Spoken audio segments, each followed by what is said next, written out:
आखिर क्या है यह आत्मविश्वास? अगर परिस्थितियों ने कभी इसे परखा ही नहीं, तो क्या वह वाकई आत्मविश्वास है या फिर वह महज एक छलावा है, एक ऐसा भ्रम जो दूसरों के हम पर किए गए भरोसे से पैदा होता है? आज इस एक एहसास से शायद मेरी पूरी जिंदगी बदल जाएगी। आज मैंने यह जाना है कि यहाँ तक का मेरा पूरा सफ़र, जिसे मैं अब तक दूसरों की बदौलत मानती थी, वो असल में क्या था।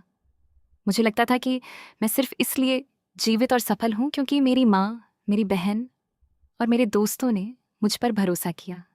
अब तक मेरी दृष्टि कितनी सीमित थी। मुझे लगता था कि बस उनका विश्वास ही मेरी ताकत है। लेकिन वास्तविकता तो यह है कि ये पूरा सफ़र मुझे दूसरों के भरोसे की छाँव से निकाल कर मेरे अपने आत्मविश्वास की धूप में लाने की एक यात्रा थी। आज जब मैं जीवन के इस मोड़ पर, इस मंच पर खड़ी हूँ, तब मुझे समझ आ रहा है कि ज़िंदगी 2 दिन की नहीं होती। ये एक बेहद लंबा सफ़र है। इस लंबी यात्रा के लिए परिवार का साथ, कुछ सच्चे दोस्त और पैसे ज़रूरी तो हैं, लेकिन इन सब से ऊपर जिसकी अहमियत है, वो है आत्मविश्वास। हर चीज़ को समझने, परिस्थितियों को असलियत में जीने और सपनों को हकीकत में बदलने के इस लंबे संघर्ष में मैं कहीं ना कहीं अपना आत्मविश्वास खो बैठी थी। मैं भूल चुकी थी कि मेरी असली ताकत कहाँ है। लेकिन आज मुझे समझ आ गया है कि आत्मविश्वास ही वो केंद्र है, वही वो जगह है जहाँ से मुझे अपने जीवन का हर काम शुरू करना है। परिस्थितियों ने एक लंबे समय तक मुझसे मेरा आत्मविश्वास छुपाए रखा, मानो उसे मुझसे छीन लिया था। पर जिंदगी ने मुझे दोबारा एक मौका दिया है।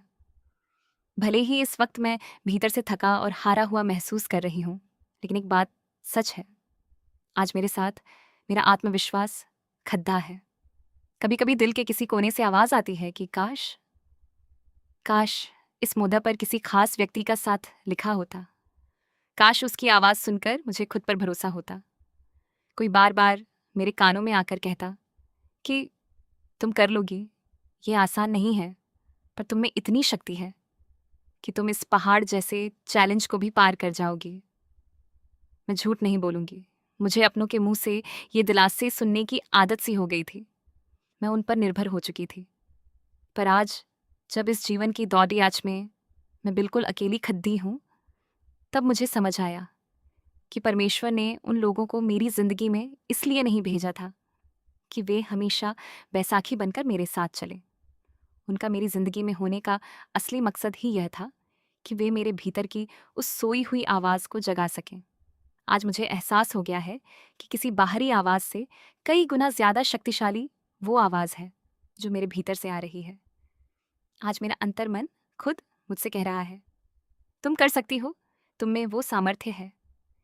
यह आत्मविश्वास एक दिन में पैदा नहीं हुआ, इसने अपना समय लिया है। पर यह जैसे भी और जब भी जागृत हुआ, मुझे खुद पर गर्व है कि मैंने हार नहीं मानी। मैं परिस्थितियों से लड़ी हूँ, आगे भी लड़ाती रहूंगी और अब इसी आत्मविश्वास के बल पर अपनी आगे की पूरी जिंदगी का सफ़र तय करूंगी। मैंने अपने निजी जीवन में ऐसी कई परिस्थितियां देखी हैं और आज जब मैं ये शब्द लिख रही हूँ, तो मेरे मन में अतीत का एक दौर बार बार उभर कर आ रहा है। मेरे भीतर भी कभी यह चाहत जागती है कि मैं दुनिया को बताऊं कि मैं कितनी तकलीफ़ों से गुजरी हूँ। पर फिर सोचती हूँ, क्या इससे आपका कोई भला होगा? शायद हाँ, शायद कुछ समय के लिए आप मुझसे प्रेरित हो जाएं और आपको आगे बढ़ने की थोड़ी ताकत मिल जाए। पर मेरा मूल उद्देश्य यह कतई नहीं है कि आप यह जानें कि मेरे जीवन में आखिर क्या क्या घटा था।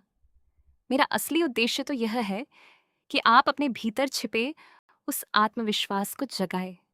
कठिनाइयाँ हर किसी के जीवन में होती हैं। हम सबका अपना एक संघर्ष है, अपनी एक रेस है जिसमें हम दौड़ रहे हैं। इस जीवन की सच्चाई यही है कि कोई और आपकी जगह नहीं दौड़ सकता और न ही आप किसी और की दौड़ का हिस्सा बन सकते हैं। लोग बेशक कुछ समय के लिए आपके मददगार या भागीदार बन सकते हैं, पर बहुत लंबे समय तक नहीं। यह चिट्ठी मैं खुद को सांत्वना देने के लिए नहीं लिख रही हूँ, बल्कि जो भी इस वक्त इसे पढ़ रहा है, मैं उसकी परिस्थिति को बयां कर रही हूँ और मैं उम्मीद करती हूँ कि आपको इससे आगे बढ़ने की सच्ची प्रेरणा मिले।